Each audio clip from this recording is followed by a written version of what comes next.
नमस्कार दोस्तों, कात्यायनी मीडिया में आपका स्वागत है। आज मैं आपको एक ऐसे कलाकार के बारे में बताने जा रहा हूं जिस कलाकार को जिंदगी भर क्या मतलब, समझ लीजिए कि लास्ट के 20-22 साल को छोड़ दिया जाए तो बाकी जब से उसने फिल्म इंडस्ट्री में कदम रखा है और करीब 70-75 तक उस इंसान को सिर्फ गालियां ही गालियां मिली। किसी ने उसको प्यार भरी नजरों से नहीं देखा और खास तौर से लेडीज ने तो बिल्कुल भी नहीं। बड़ा ही दुखी रहता था वो इंसान कि मैं कलाकारी में कोई कम नहीं हूँ, काम अच्छा करता हूँ, फिर भी मुझे समाज की तरफ से वो इज्जत क्यों नहीं मिल पाती। बहुत कोशिश की उन्होंने, बहुत से इंटरव्यू भी दिए, सभी लोग जानते थे कि वो इंसान बहुत शरीफ और सच्चा है, लेकिन इसके बावजूद भी उस इंसान को इज्जत नहीं मिल पाई। लेकिन इज्जत कहाँ मिली, इसके बारे में मैं आपको बताता हूँ। तो शुरुआत करता हूँ आपके और मेरे प्रिय कार्यक्रम की, जिसका नाम है खजाना यादों।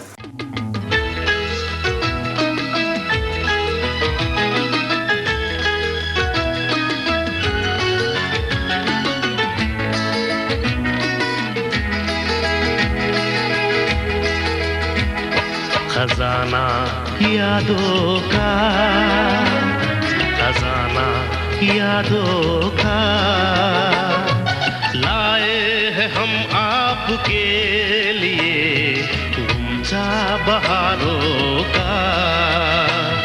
खजाना यादों का, खजाना यादों का लाए हैं हम आपके बहारों का। खजाना यादों का। हाँ तो दोस्तों, हुआ ऐसा कि एक फिल्म बन रही थी जिसका नाम था दो बदन। इस फिल्म के डायरेक्टर थे राज खोसला साहब और इसमें कलाकार थे मनोज कुमार, आशा पारिक, प्राण। ये इसके मेन कलाकार थे। और यह फिल्म दोस्तों, आप विश्वास नहीं करोगे, 100 वीक चली थी ये फिल्म। 100 वीक। आज की जनरेशन तो सोच भी नहीं सकती कि 100 वीक कोई फिल्म चल सकती है, पर यह सच्चाई है। 100 वीक ये फिल्म चली थी और इसके गानों ने धूम मचाई थी। नसीब में जिसके जो लिखा था रहा गर्दिशों में हरदम। और इसके संगीतकार थे रवि साहब। इस फिल्म में शूटिंग करते करते अचानक एक दिन प्राण साहब ने कहा, यार खोसला साहब, मुझे जरा दिल्ली जाना है, मेरे कुछ रिश्तेदार रहते हैं, मुझे वहां कुछ काम है। बोला जी ठीक है, ये 2 सीन कंप्लीट कर लेते हैं, उसके बाद आप दिल्ली निकल जाइए। तो उन्होंने कुछ अपनी शूटिंग कंप्लीट की और दिल्ली गए। दिल्ली पहुंचने के बाद एक समाज में शादी थी, तो वहां पे इनको जाना था। तो शादी में अटेंड होने के लिए गए, तो जाके देखते क्या है कि जितनी भी लेडीज थी सब लोग दूर हट गई। समाज में जितनी भी यंग लड़कियां थी सब दूर हट गई। कोई भी उनसे बात करने को तैयार नहीं। ये बिल्कुल सच्ची बात है दोस्तों, कोई भी उनसे बात करने को तैयार नहीं। वो बड़े परेशान, बोले यार मैंने क्या किया है, एक कलाकार ही तो हूं और समाज का ही तो अंग हूं, लेकिन कोई भी लेडीज और कोई भी लड़कियां उसके नजदीक नहीं आ रही। खाली लड़के उनके पास आते, ऑटोग्राफ लेते, बात करते, समाज में सब लोग बैठे हैं वैसे वो बैठते, लेकिन कोई भी लेडीज उनके नजदीक आने को तैयार नहीं।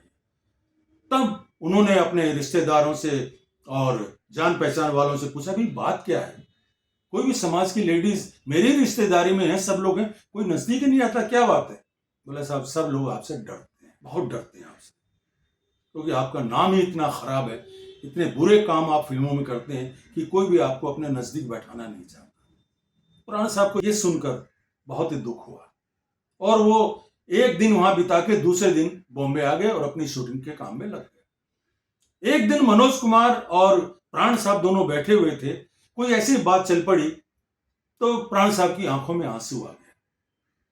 मनोज कुमार ने, क्या हुआ सर, आपकी आंखों में आंसू, आप तो बहुत हिम्मती और कभी रोते ही नहीं है।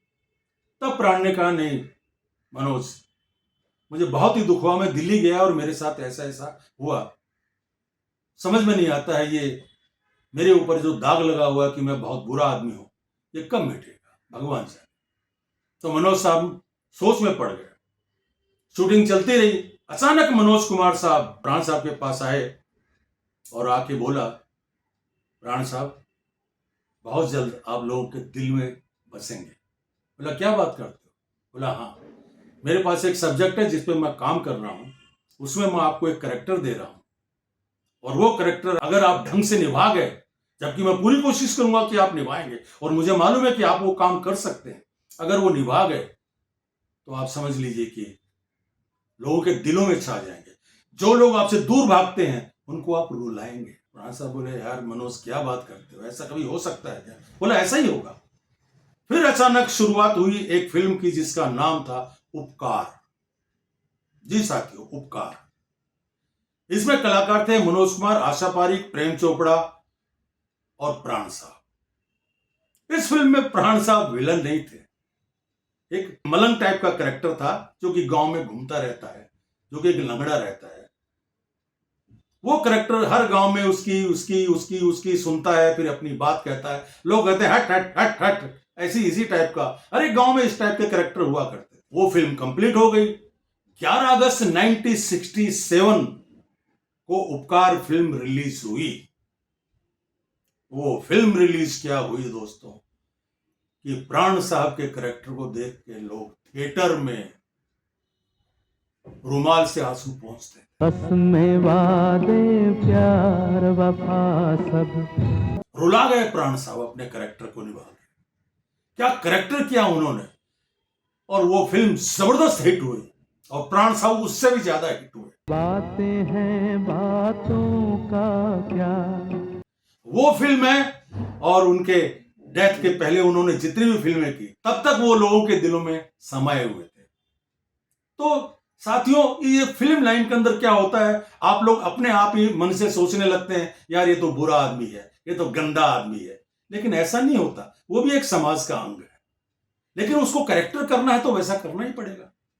कई लोग बहुत शरीफ का कैरेक्टर करते हैं लेकिन अंदर से बड़े हरामी होते हैं, तो कई लोग हरामी का कैरेक्टर करते हैं लेकिन अंदर से शरीफ होते हैं। ये तो कैरेक्टराइजेशन है, फिल्म के अंदर कैरेक्टर मिलते हैं एक कलाकार को, वो करते हैं। तो इस तरह की बातें और इस तरह की यादें आपके दिलों में हमेशा रहेंगी।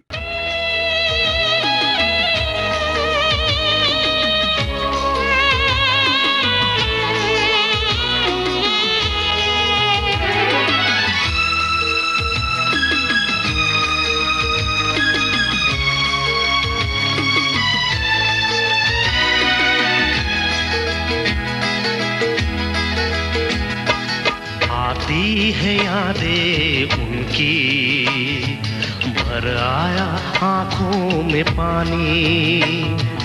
आती है यादें उनकी, भर आया आंखों में पानी।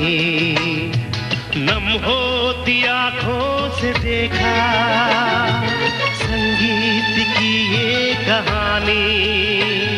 खजाना यादों का, खजाना यादों का,